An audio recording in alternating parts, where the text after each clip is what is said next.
हरे कृष्णा, राधे राधे। महारानी कैकेयी का जीवन परिचय हम सभी साधक श्रवण कर रहे हैं। प्रसंग चल रहा है कैकेयी का स्वयंवर। गतांक से आगे महारानी कैकेयी ने महाराज दशरथ के गले में जयमाला डाल दी। सारी राजसभा का समुदाय तत्काल खड़ा हो गया। चक्रवर्ती महाराज सम्राट दशरथ की जय हो। हम उन्हें इस राज्य संबंध की बधाई देते हैं। एक वरमाला राजकुमारी कैकेयी ने डाली थी, लेकिन देखते ही देखते महाराज दशरथ के गले में सैकड़ों मालाएं डल गईं।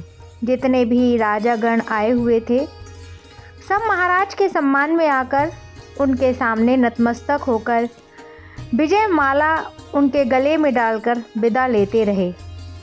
स्वयंवर का ऐसा मनोरम दृश्य न पहले कभी देखा गया, न आगे इसकी कल्पना की जा सकती है। और स्वयं महाराज अश्वपति भी आश्चर्यचकित थे। इतनी सामूहिक स्वीकृति की तो आशा उन्हें भी नहीं थी। इसी राजसी उल्लास में वरमालाओं से घिरे महाराज ने राजकुमारी कैकेयी के गले में वरमाला डाली। अब दोनों विधिवत रूप से पति पत्नी हो गए। महाराज अश्वपति की ओर से अभी आमंत्रित राजाओं को सामूहिक राजभोग में आने का आग्रह किया गया।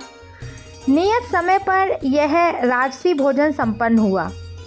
वरिष्ठ आसन पर महाराज दशरथ और महारानी कैकेयी विराजमान थी। उनके दाहिनी ओर महाराज अश्वपति और बाईं ओर राजकुमार युधाजित थे। उनके समस्त आर्यावर्त के छोटे बड़े सभी राज्यों के राजागण उपस्थित थे।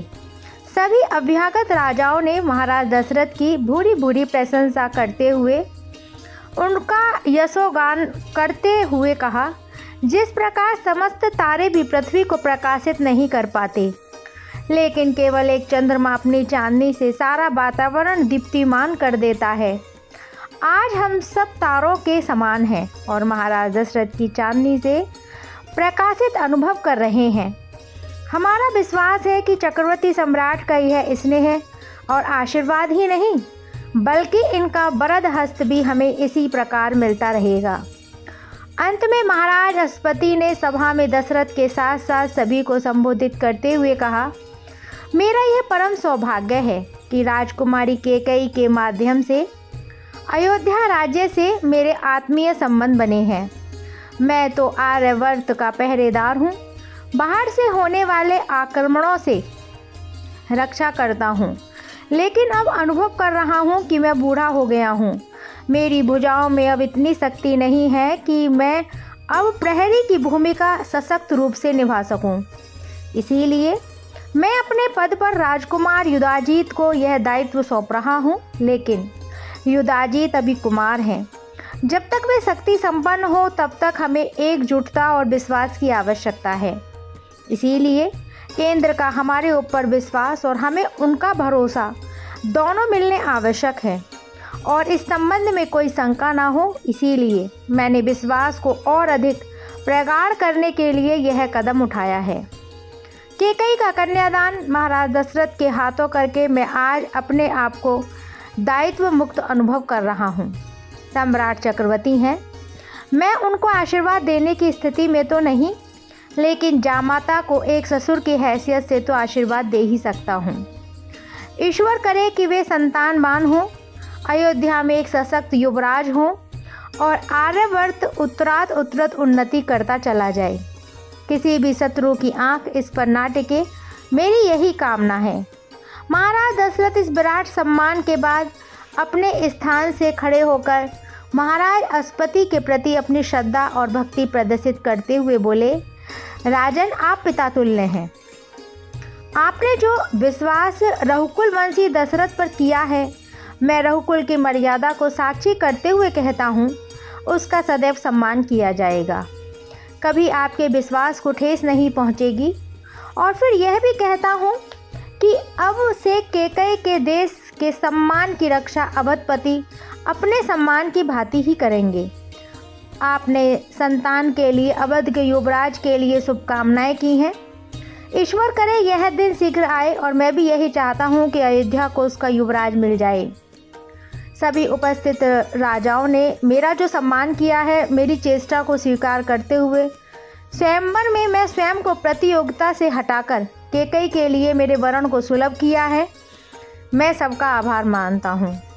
हम सभी एक आर्यवत के हिस्से हैं और हमारा लक्ष्य होना चाहिए कि आपसी बैर, भाव, कुंठा और ईर्ष्या को त्याग कर हम परस्पर सामंजस्य से राष्ट्रीय हित में अपनी शक्ति लगाएं।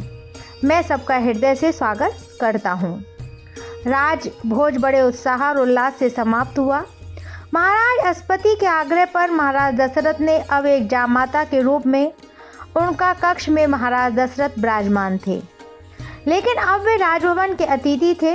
महाराज अश्वति के जमाता थे, इसलिए अब उनके लिए राजभवन में राजकुमारी कैकेयी के विशेष कक्ष को उनकी अतिथिशाला के रूप में परिणत कर दिया गया।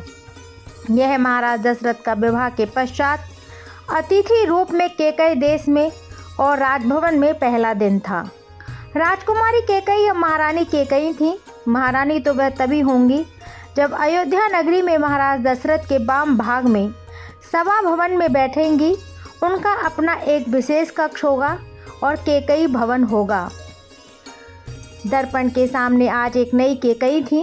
कल की कैकेयी में और आज की कैकेयी में पूरा रात्रि का अंतराल प्रथम मिलन की रात्रि का और जिसका संकेत रानी की अलसाई आंखें दे रही थीं। एक जोर की छींक के साथ महाराज की आंख खुली। जागिए महाराज, सवेरा हो गया है। आप अयोध्या में नहीं हैं, अपनी ससुराल कैकेयी देश में हैं।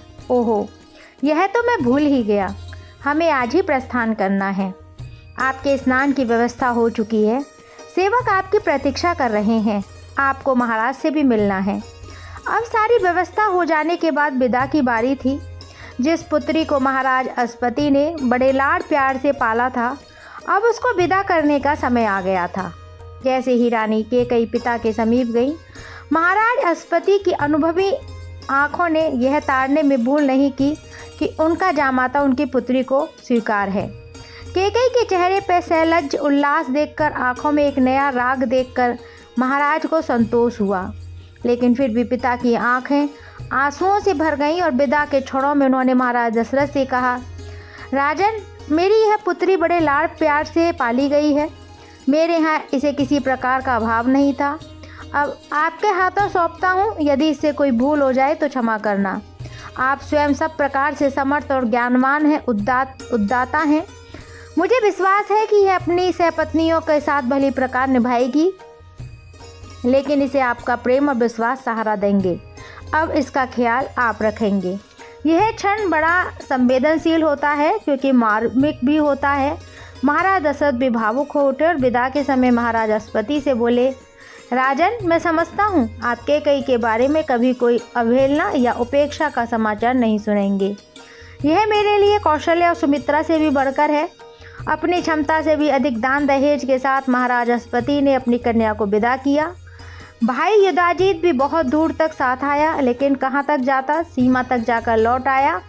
अब महाराज दशरथ का दल अपनी सेना के साथ अयोध्या को लौट चला। यह उनकी विजय रथ का अंतिम पड़ाव था। अब उन्हें सीधे अयोध्या पहुंचना था। यह प्रसंग यहीं विराम लेता है।